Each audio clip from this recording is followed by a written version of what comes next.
నా వంతు ప్రయత్నంగా నేను ఏదో చేస్తున్నానండి. దానికి ఇంతలా సపోర్ట్ చేస్తారని అసలు అనుకోలేదు.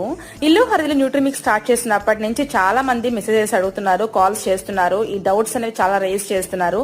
ఎందుకు ఇది వాడాలి, దేని వల్ల కలిగే లాభాలు ఏంటి, అసలు మీరు ఎలా వాడుతున్నారు, మీరు ఎలా పొడి కొట్టిస్తున్నారు అడుగుతున్నారు.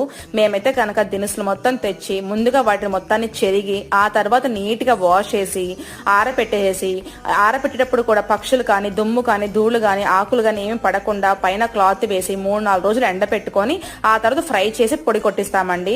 ఇదన్నమాట మా దగ్గర ఉన్న ప్రాసెస్. అయితే కనుక వీటి వల్ల యూజెస్ ఏంటి అంటే కనుక మీకు పీసీఓడి ఉన్నా, పీసీఓఎస్ ఉన్నా, thyroid, sugar, diabetes, weight loss, weight gain, నరాల బలహీనత ఉన్నా, గుండె సమస్యలు ఉన్నా, ఇలాంటివి ఏవైనా సరే 99% రిజల్ట్ ఇస్తుందని చెప్పను నేను. 30-60% వరకు రిజల్ట్ అనేది ఇస్తుందండి. మీరు తాగేదాన్ని బట్టి ఉంటుంది. ఇది ఎలా చేసుకోవాలని అడుగుతున్నారు. కంప్లీట్ గా మీరు రాగి జావ ఎలా అయితే చేసుకుంటారో సేమ్ అలాగే చేసుకోవాలి. ఇంకెందుకు లేటు, స్క్రీన్ పై నెంబర్ ఉంది, మెసేజ్